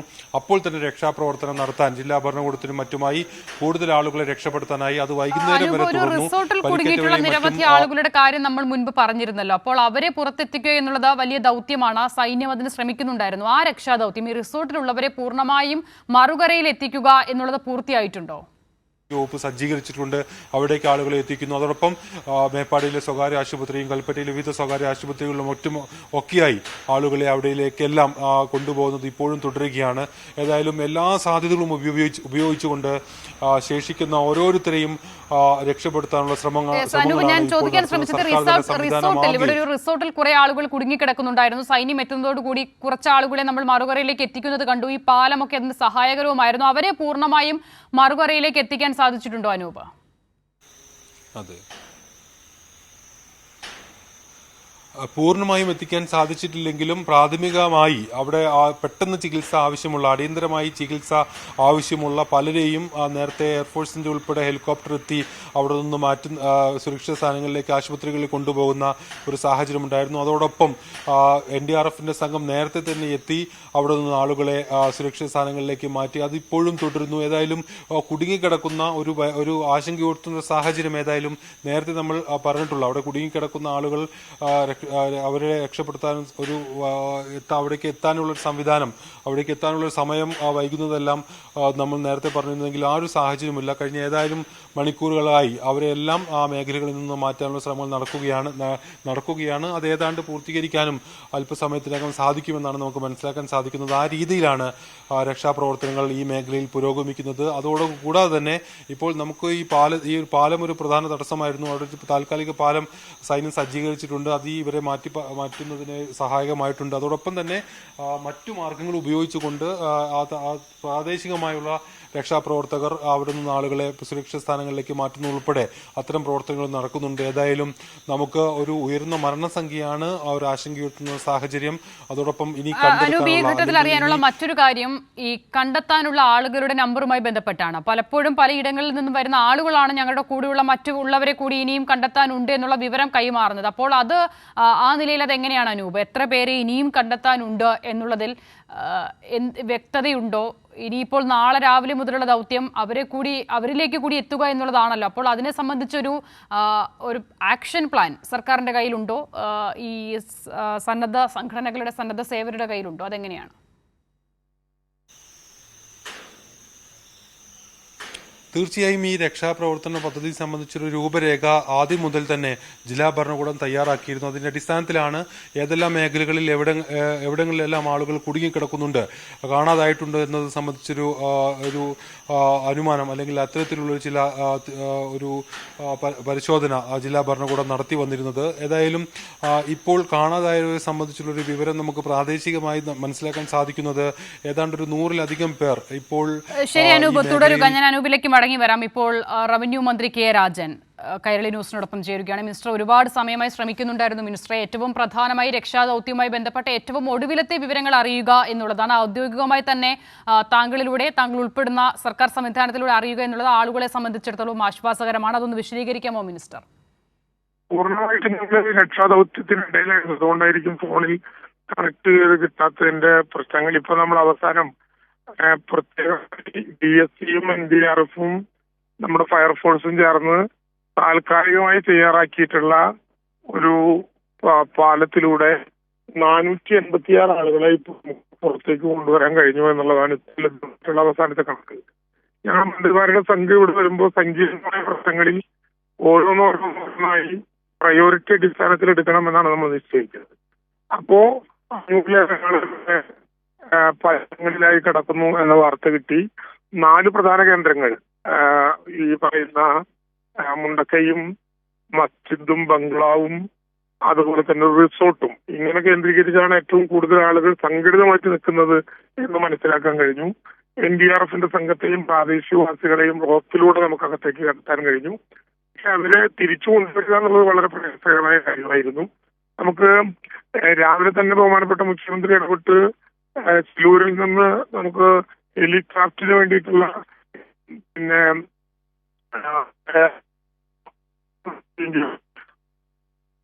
ഇന്ത്യനും അതുപോലെ തന്നെ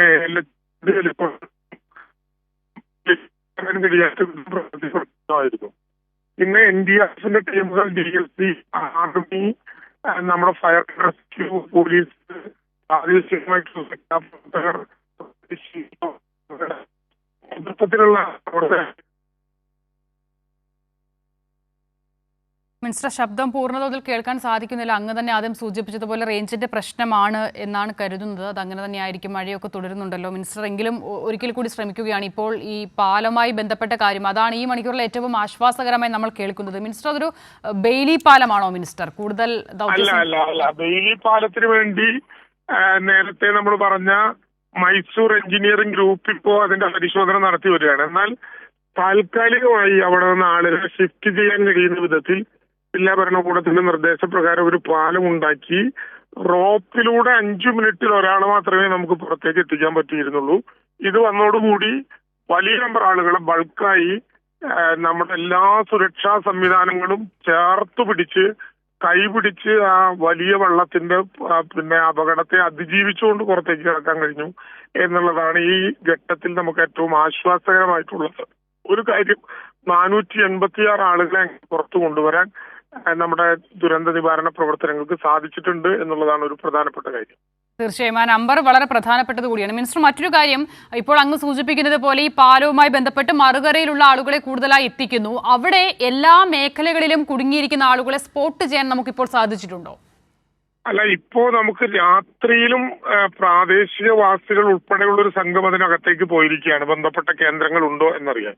ഇപ്പോ രാവിലെ തന്നെ നമ്മുടെയൊക്കെ ചാനലുകളിൽ നൂറുദ്ദീൻ എന്നൊരു പഞ്ചായത്ത് മെമ്പർ റിപ്പോർട്ട് ചെയ്തപ്പെട്ട് ഏതാണ്ട് 150-ലേറെ ആളുകൾ ഉണ്ടെന്ന് പറഞ്ഞ മടിക്കൈ നമ്മൾ പൂർണ്ണമായിട്ടും മാറ്റാൻ കഴിഞ്ഞു. ബംഗ്ലാവിലും അതുപോലെ തന്നെ റിസോർട്ടിലുമുള്ളവരെ പൂർണ്ണമായും മാറ്റാൻ കഴിഞ്ഞു. മസ്ജിദിന്റെ സമീപത്ത് കിടക്കുന്നവരെ പൂർണ്ണമായും മാറ്റാൻ കഴിഞ്ഞു. ഇനി മസ്ജിദിനകത്ത് ഒരു 11 പേർ പെട്ടിട്ടുണ്ട് എന്ന് കേട്ട് മസ്ജിദിന്റെ മുമ്പിലുള്ള ഒരു വീട് താഴ്ന്നു പോയിട്ടുണ്ട് എന്നുള്ള 2 വാർത്തകളുമായി ഒരു പ്രത്യേക സംഘം ഇപ്പോൾ അതിനകത്തേക്ക് ഈ ദുരന്ത ഘട്ടത്തിലും അങ്ങോട്ട് പോകാനുള്ള ധൈര്യം കാണിച്ചവര് അതിനങ്ങോട്ട് പോയിരിക്കുകയാണ്. വളരെ മൈന്യൂട്ടായി തെരച്ചിൽ നടക്കുന്നുണ്ട്. മൃതദേഹങ്ങൾ പുറത്തെടുക്കുക എന്നുള്ള ദൗത്യത്തിലേക്കും കൂടി നമ്മൾ കടക്കുന്നുണ്ട്. ചില മൃതദേഹങ്ങൾ കൂടി പുറത്തേക്ക് കൊണ്ടുവരാനുണ്ട്. അകത്തവരെ സൂക്ഷിച്ച് പിന്നെ മസ്ജിദിനോട് ചേർന്നിട്ടുള്ള സ്ഥലത്ത് മാറ്റിവെച്ചിട്ടുണ്ട് എന്ന് വന്നവര് അറിയിച്ചതിനെ തുടർന്ന് അതിനു വേണ്ടിയിട്ടുള്ള യാത്ര ചെയ്യാൻ പറ്റുമോ എന്ന് തന്നെയാണ് നോക്കിക്കൊണ്ടിരിക്കുന്നത്. ആസ്കലേറ്റുകൾ ഉൾപ്പെടെ വെച്ചുകൊണ്ട് പ്രദേശത്താകെ വെളിച്ചം നേരത്തെ നമുക്ക് ഒരുക്കാൻ കഴിഞ്ഞു എന്നുള്ളതുകൊണ്ട് അതുമായി ബന്ധപ്പെട്ട നമുക്ക് ഇപ്പോഴും തുടരാൻ കഴിയുന്നുണ്ട്. മിനിസ്റ്റർ, ഇപ്പോൾ പല ഇടങ്ങളിലും വൈദ്യുതി ബന്ധമൊക്കെ പുനഃസ്ഥാപിക്കാനായിട്ടുണ്ടല്ലേ? അത് ആശ്വാസകരമാകുക കൂടി ചെയ്യുന്നുണ്ടല്ലേ? പതുക്കെ ആ ഘട്ടത്തിലേക്ക് കിടക്കുകയാണ്. ഇലക്ട്രിസിറ്റി ഉദ്യോഗസ്ഥന്മാർ അത് നോക്കുന്നുണ്ട്. അതിന് പുറമെ ആ പ്രശ്നമുള്ളത് കൊണ്ട് നമുക്ക് കണ്ണൂരിൽ നിന്നും കോഴിക്കോട്ടിൽ നിന്നും വയനാട്ടിൽ നിന്നും ഫയർ ആൻഡ് റെസ്ക്യൂ പോലീസിന്റെയും ദുരന്ത നിവാരണ ഏജൻസികളുടെയും കയ്യിലുള്ള മുഴുവൻ ആസ്കലൈറ്റുകളും നമ്മളിപ്പോ ഘട്ടം ഘട്ടമായി ഇങ്ങോട്ട് വന്നു എന്നുള്ളത് കൊണ്ട് രാത്രി ഏതാണ്ട് 7:30 മണി വരെ നമുക്ക് അവസാനത്തെ കരയിൽ വന്ന് നിൽക്കുന്ന ആളെയും നമുക്ക് ഇങ്ങോട്ട് കടത്തിയെടുക്കാൻ പറ്റി എന്നുള്ളതാണ് കാര്യം. നമ്മൾ മനസ്സിലാക്കേണ്ട ഒരു പ്രധാനപ്പെട്ട പ്രശ്നം, ഞങ്ങളിവിടെ നിൽക്കുമ്പോൾ ഏതാണ്ട് 2-2:30 മണിയോടുകൂടി വീണ്ടും ഉരുളുപൊട്ടുന്ന അവസ്ഥയുണ്ടായി.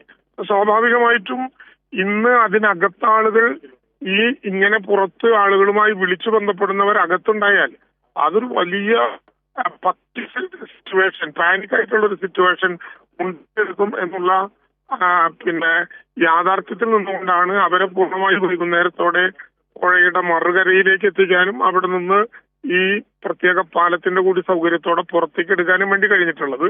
ഇനി നമ്മൾ ആരെയെല്ലാം നഷ്ടപ്പെട്ടിട്ടുണ്ട് എന്നുള്ളതിന്റെ കാര്യത്തിൽ അന്തിമമായ ശ്രമം നടത്തിക്കൊണ്ടിരിക്കുകയാണ്.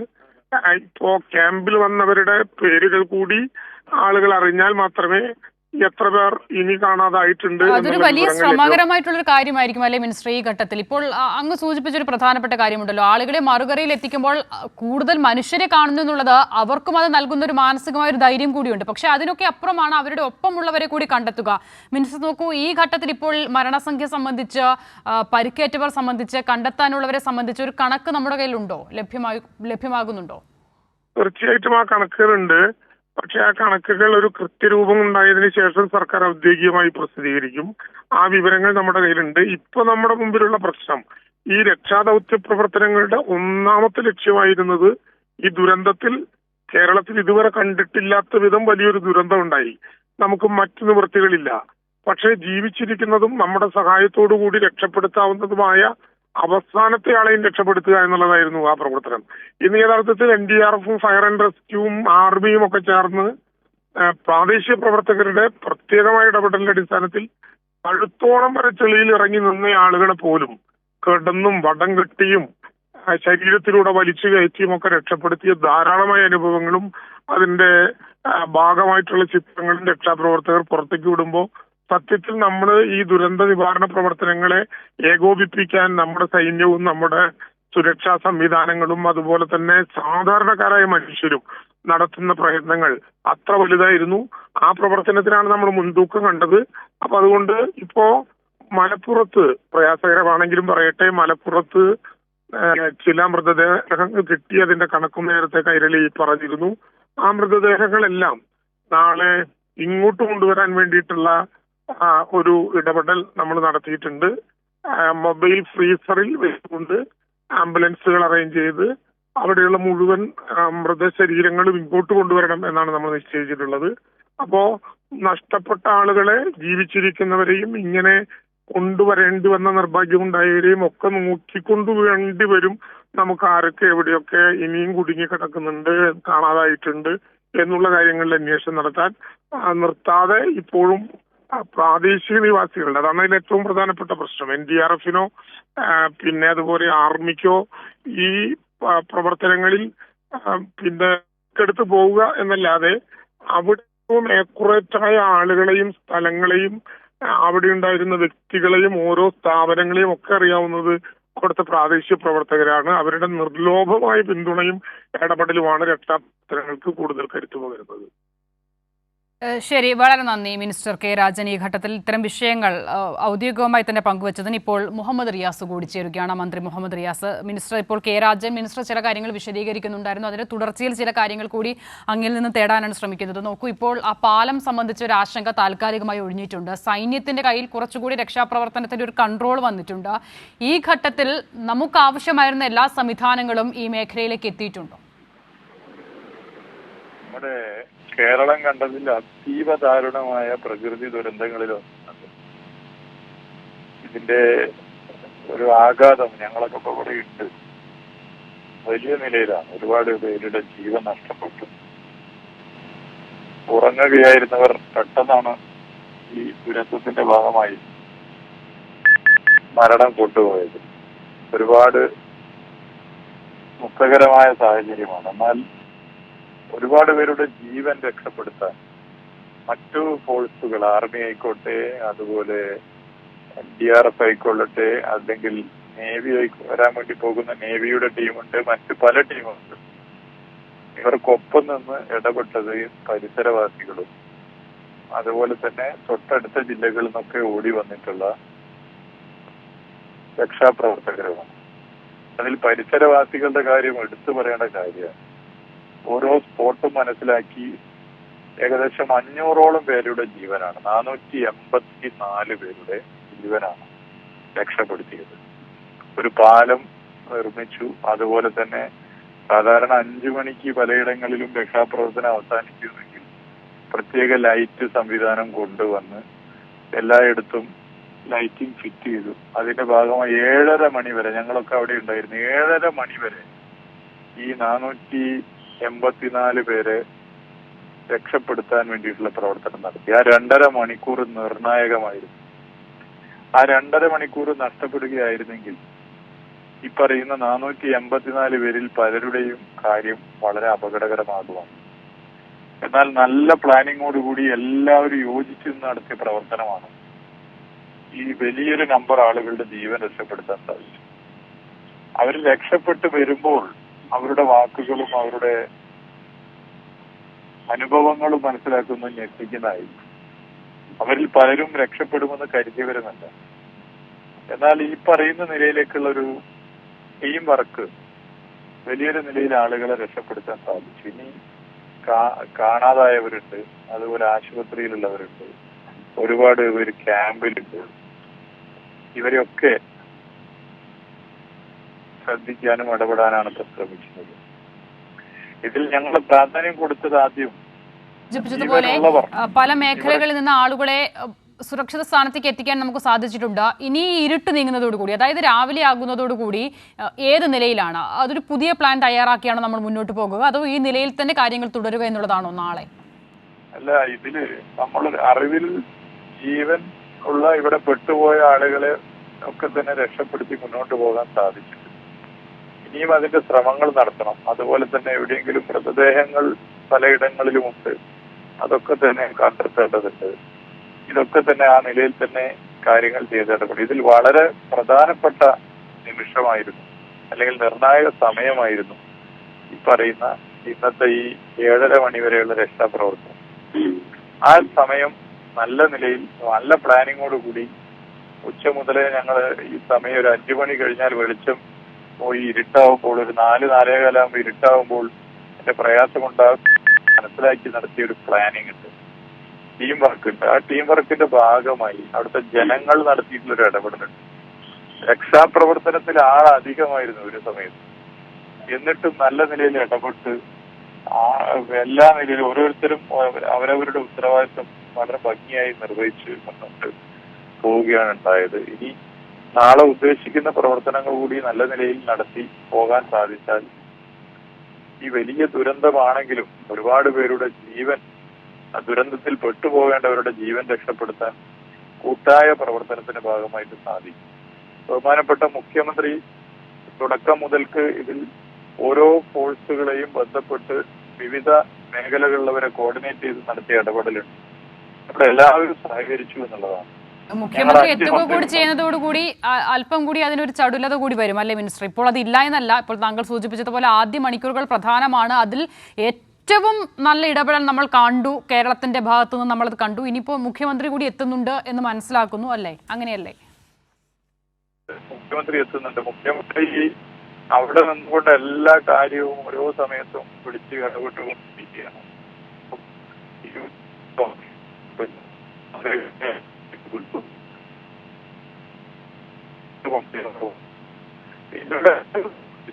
പ്രതിപക്ഷ നേതാവ്, പ്രതിപക്ഷ ഉപനേതാവ്, ഭരണകക്ഷി, പ്രതിപക്ഷം, രാഷ്ട്രീയ പാർട്ടികളും എല്ലാ സംഘടനകളും എല്ലാവരും സർക്കാരിന്റെ ഈ ഒരു നിലപാടിനോടൊപ്പം നിന്നുകൊണ്ട് സഹകരിച്ച് മുന്നോട്ട് പോയി. അതിന്റെ വലിയ നേട്ടമാണ് യഥാർത്ഥത്തിൽ ഒരുപാട് പേരുടെ ജീവൻ രക്ഷപ്പെടുത്താൻ പറ്റിയത്. അല്ലെങ്കിൽ ഈ 500-ഓളം ആളുകൾ നമ്മ വിട്ടുപിരിയുമായിരുന്നു. അത് വളരെ നടപ്പിലാക്കാൻ ഓരോരുത്തരെ ഏൽപ്പിച്ച കാര്യം അവർ അത് ഏറ്റെടുത്ത് നടത്തി എന്നുള്ളതാണ് അതിൽ ഏറ്റവും വലിയ ഉദാഹരണം. പ്രയാസപ്പെട്ടിട്ടാണ്. ശരി മിനിസ്റ്റർ, അങ്ങയുടെ ശബ്ദം തടസ്സപ്പെടുന്നുണ്ട്, റേഞ്ചിന്റെ പ്രശ്നമാണ് എന്നുള്ളത് മനസ്സിലാക്കുകയും ചെയ്യുന്നു. എന്തായാലും വളരെ നന്ദി ഈ രക്ഷാദൗത്യത്തിന്റെ ഇടയിൽ നിന്നും ഈ കാര്യങ്ങൾ കൈരളി ന്യൂസിനോടും അതിലൂടെ ജനങ്ങളോടും വിശദീകരിച്ചതിന്.